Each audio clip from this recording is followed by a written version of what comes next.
Hi YouTube and welcome back. Beast Mode or Halloween event is out in NHL 26, bringing us 5 MSPs in week 1. Jake Oettinger, Jeremy Lauzon, Travis Sanheim, Nikita Kucherov, and also buildable Nathan MacKinnon. And when I say buildable, I mean you will be able to build all these cards, but you also will need upgrade tokens. So yes, upgradable MSPs are also back. Also, it would not be an event where you would not see multiple different line combinations, so once again, we can get +6 overall boost for any of these MSPs. And let's start with Nikita Kucherov. His MSP at 86 have 89 speed, 90 acceleration, 90 agility. The shooting is all about 86 and the hands are insane. He does have ankle breaker and also elite edges. But if you think this card may not be good, but just add +6 to every single attribute and you straightaway will notice then all of these MSPs are pretty much must make. Jeremy Lauzon from Vegas Golden Knights with truculence and also no contest. He is huge, 6'3", 225, 85 speed, 86 acceleration, 86 agility, balance and endurance about 91. His slapshot accuracy and wrist shot accuracy is an absolute dog. But the power is definitely there. He does have also 88 defensive awareness, but once again, if you get some overall boosts, the skating becomes much better. Nathan MacKinnon is probably one of the fastest cards if you can get that +6 activated, because even without any boost at 86, 92 acceleration and 92 speed, 89 agility, 83 balance and 88 endurance, slapshot power only at 85, same about the wrist shot power at 87, but slapshot accuracy at 88 and wrist shot accuracy at 90 makes this card really fun. What I like to see is that he have wheels and also big rig. Definitely would be interesting to see how it plays. And considering he have 91 offensive awareness, he definitely will be scoring a lot of goals. Once I saw Jake Oettinger, at first I was really happy. Every single year he's one of my favorite goalkeepers. And if you look at the stats, at first it looks nice. Also considering his X factors are showstopper and also sponge, 91 speed, everything is pretty much about 80 and same about aggression, 87. Once I saw that aggression is 87, unfortunately that's too high. I'm not really good at playing defense, so he will not be the goalkeeper I will pick, which is sad because every single time there is a Jake Oettinger MSP, I am making it. And then we have Travis Sanheim from Philadelphia Flyers with quick pick and also truculence. In my opinion, one of the best, if not the best defensemen in the game if you can get that overall boost activated. Because for someone like me who really struggles with the poke checks, having quick pick and also truculence for a defenseman is like a must-have. 87 acceleration and 87 speed, 86 agility, 88 balance and 86 endurance, 88 defensive awareness, the slapshot power at 92, wrist shot power at 89, the slapshot accuracy and wrist shot accuracy is not really good, but hey, I still think he's one of the best defensemen in the game. The only issue is you cannot make these MSPs the same way as you did, let's say, in the prior events, because every single MSP have the 81 overall version as well. And that means you will need to upgrade them all the way to the 86 using the Beast Mode tokens. And you need 15 in total to get him from 81 all the way to the 86. What I like is that even 81 overall versions are actually quite usable. And let's say, as you're upgrading these players, also their salary cap goes up. So worst case scenario, you can just use them at 81 and get the same +6 overall boosts and make these cards very usable without even upgrading them. So now let's talk about how you make them. Let's say you want to make 81 overall Nikita Kucherov. You will need to trade in 378s and 379 overall cards. And that means 79s are going now for around 6,000 coins in the auction house, while 78s for 2,600. There is no way of you actually making a fully upgradable version at 86 straight away. So the only way of you getting any of these MSPs is if you make the 81 and then just try to get the tokens, which in my opinion are quite expensive, because considering you need 15 of them to get one token, it would cost you 278s and 279s. To get 2 tokens you need to trade in 2 80s and 181, and to get 4 you need to trade in 182 and 183 overall player. If you notice, there is no any way of you exchanging your collectibles for the tokens. So how would you use your collectibles to even get these MSPs? Quite simple. You would go over to the collectible set and trade them in for 83s, 81s, 79 pluses, or 77 plus overall cards. On top of that, EA also released more Beast event players, highlighted by Artemi Panarin and Jeremy Swayman, both at 85, Ryan Hartman and Nick Paul at 84, Josh Manson, Alexei Tropochenko at 83, and then we have a bunch of 82s and 81s. We also have Eric Chernak at 84, Cole Sillinger at 83, and Zachary, the guy I cannot pronounce his surname, never really seen before, also at 83. So for example, if you want to, let's say, get that Swayman or Panarin, you can trade in 30 collectibles for a chance of a B&D player. And because we only have 2 B&D players at 85 currently out, the chances of you getting, let's say, Panarin or Swayman are quite high. As they will keep releasing more cards for this event, they will release more 85, so that means there will be more players to choose from. But hey, if you're a Rangers fan, or you were just waiting for a usable Artemi Panarin card, this is a good site to do. Because even at 85, he's quite good. 87 acceleration and speed, 90 agility, 83 balance and 82 endurance, 90 wrist shot accuracy and slap shot accuracy. The power is only 83 and 84. His hands are really good, and he also have 92 offensive awareness, elite edges and quick release. Keep in mind that you can get this card up by +3, so that would mean 90 speed, much better shooting, even better hands. Jeremy Swayman also is not bad. Considering he's American and from Boston Bruins, you also can get some boost for him. He does have dialed in and post to post, 88 speed and 83 aggression. 83 aggression is something I could still say it's usable. For me personally, I always try to find a goalkeeper with less than 80 aggression, but I still think that you could easily use him. He's 6'3", 195, so not the biggest, not the smallest. And considering the goalkeepers are not consistent anyway, at this point I'm pretty much convinced you can use anyone. If you look at Erik Černak from Slovakia or Tampa Bay Lightning, this guy cannot skate. So as far as you're not really building a team,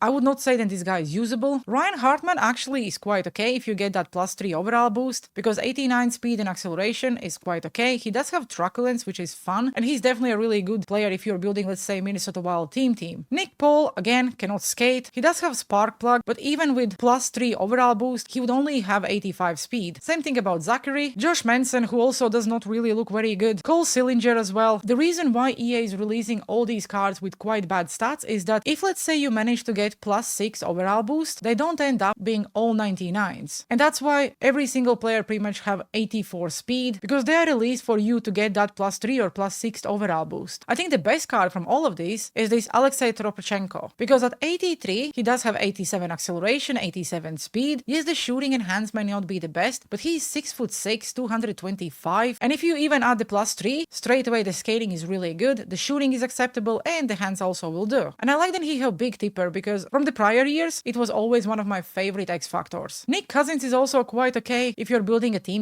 because 86 speed and acceleration, same about the endurance. I did notice that they are releasing quite a lot of Russian players recently, and that means we at some point will see that Russian lineup combination. And I cannot wait when it will come, because I have so many good Russian players in my collection, which I cannot really use at this point. The rest of the cards, like I said, for me personally would be just the team items, or players you stick on your third or fourth line just to activate that boost. But as we just looked at the players, also the sets, how you can get them, I know a lot of people in the community would be asking, can you even make one for free? Because we are so used to the collectible format, and this event looks very different. So if you want to get one of these players for free, I would suggest you start with the moments, because it would be your starting point. Once you do 4 slap shots with Nikita Kucherov, you get 1000 coins, 5 stick checks with Sanaheim, and that's 2000 coins. And I personally would say that this was one of the hardest moments, because for the love of God, every single time I was trying to do the stick check, I was getting a penalty. The next one is quite easy, because you only have to get 5 hits for a 79 overall player, and I was just doing the player lock and hitting everyone. So I think this one took me literally like 60 seconds. The next one, make 5 saves with Jake Oettinger on All-Star difficulty for another 79. And the way I did it was I did the player lock for my center, lost the face-off, and just let my players do whatever they want. And yeah, took me another 60 seconds. And the last one on All-Star difficulty as well is 3 points with Nathan MacKinnon. And that's where you will get your first 81 overall Hot Beast mode player, and it will be a choice pack. So you can pick 181 for free and then just work towards of upgrading him. The way I did this one was I tried to get 2 points and then I just went with an empty netter. I know for people who are good at the game probably would not struggle, but because I'm not one of them, I usually have to rely on the empty net goals. What I like to see is then the only moment on pro difficulty this time was where you had to do the hits. So it was super easy. I absolutely hate to see then they are giving us moments on pro difficulty where you have to score goals, get points and stuff like that. So now when you get your 181 overall choice pack, you can pick 1 out of 5. And in my instance, I went with Nathan MacKinnon. Also, as you're playing the moments, they count towards complete 1 game. And that's when you get another 81 overall starter player, which is not the upgradable MSP, it's just a random 81. And I was not lucky, but you know what? It's another player to put in my collection to grind the chores. And then if you complete 25 games, you get 4 collectibles, score 20 goals, another 4 collectibles, 30 assists, 4 collectibles, 50 hits, and that's 4 collectibles, 30 backhander shots in any mode, and you get 3 collectibles, complete 5 sets and you get another 79, make 20 passes in any mode as well, and you get an 82. And by completing all of it, you will get 1 total token. The objectives you can do in every mode, just try to do them in moments or in wildcard. Because this week, if you complete all the wildcard, you will get the collectibles, and it will be 21 in total. So by completing the wildcard, completing the objectives, and opening that daily free pack in the store every single day, you will end up with 70 collectibles. You already get 181 from the objectives, 182 from the objectives. You can exchange your collectibles for 283s and 179, so it definitely will be quite confusing and also not easy to get enough tokens. But let's say you get a bunch of 78s in, I don't know, weekly headliner packs or stuff like that. I think everyone in the end of the event, if they completed everything, will be able to get 15 tokens. And yes, I know a lot of people are chasing all these MSPs every single week, but I have a suggestion for you. Try to make as many 81 overall MSPs you can, and then also try to get 15 tokens. And the reason why I'm saying it is because if you get 15 tokens, you can upgrade one MSP to 86, and if you decide to downgrade them at any point, you're not losing any tokens. So the more 81s you will have in your collection, you can just use your 15 tokens all year long and use any of these MSPs for a player you, let's say, need for one of the lineup combinations. That's why I also made 81 overall Nikita Kucherov already, and also Travis Sanheim. You cannot really do this for free, so you will need some coins or some fodder from your collection, but the fact that you are not losing the tokens as you are downgrading these players is a W. I also know that a lot of people were saying that they're releasing all these incredible cards, but the salary cap is not going up. What I think EA wants is that we keep chasing all these new cards week after week, and then the MSPs or the cards we got in the last week, basically we don't use anymore. But you would still be able to use any of these cards even if they're not fully upgraded. Because for example, I have Nathan McKinnon, I paired him up with 85 overall XP Will Smith and Nikita Kucherov, 87, 91 and 87. The cap space they both will take is only 4 million. And then we have Will Smith, who is only taking 6 million cap space, so my first line, which is really good, only would take 10 million. If you look at the stats, with +6, really usable card, Will Smith straight away also becomes usable, and same thing goes about Nikita Kucherov. A lot of people were trying to figure out, can you do +9 with these lineup combinations? I don't think anyone figured it out. I don't think it's possible. I think the most you can do is +6, and there is a lot of options. You can use Joe Thornton, for example, as an icon. I think between these 4 lineup combinations, you can activate them both with +6, but you cannot make +9. Another thing I really like is that they gave us +3 overall boost for a Chicago Blackhawks defenseman, and also the Halloween event player. And it also would give us +4 ability points. So for everyone who had Chris Chelios, for example, could now pair him up with this Travis Sanheim and get +3 overall boost and 4 ability points. Straight away the cards becomes very, very usable. 90 speed, 90 acceleration, decent shooting, decent hands, warrior and hipster. And even at 84, this Travis Sanheim also is quite okay. I probably would say you need to upgrade him a little bit to make him even better, but the fact that we can upgrade these cards gives us a lot of flexibility for the salary cap. That's why I suggested you try to get as many 81s you can and then 15 tokens. You can then use those tokens the way you want. You can upgrade each player by +1, for example, or by +2, and then just keep them in your collection and use them as a line of fillers for whatever new line of combinations they will come out with. It's definitely not the way I was expecting Halloween event to be released. I also think that it's quite expensive to do the tokens, but what I like about this event is that you don't really need to get them all the way to the 86. You can easily use them at 81 or at 82 overall, considering all these lineup combinations, so it's a really good thing for no money spent players or for players who are struggling to manage their cap space. Do I recommend doing the B&D set, considering we don't need the 85s? I don't think so. I probably would better prefer using my collectibles on 83s and just focusing on getting those upgrade tokens. I will do a separate video tomorrow where I will use as many Halloween or Beast event players as I can with all the overall boosts, and we will try them out in ranked, so that will probably be a fun one. But at the moment, let me know down in the comment sections below, what do you think about this event? Do you like it? Do you love to see that the upgradable MSPs are back? Because I know a lot of people absolutely hated it, and also a lot of people loved it. I'm not a fan of it, but I also understand that with the salary cap, it's actually a good thing. I just wish that you could exchange the collectibles for tokens instead. But nonetheless, if you did enjoy today's video, please make sure you like and subscribe, and have a good one. See you on the ice.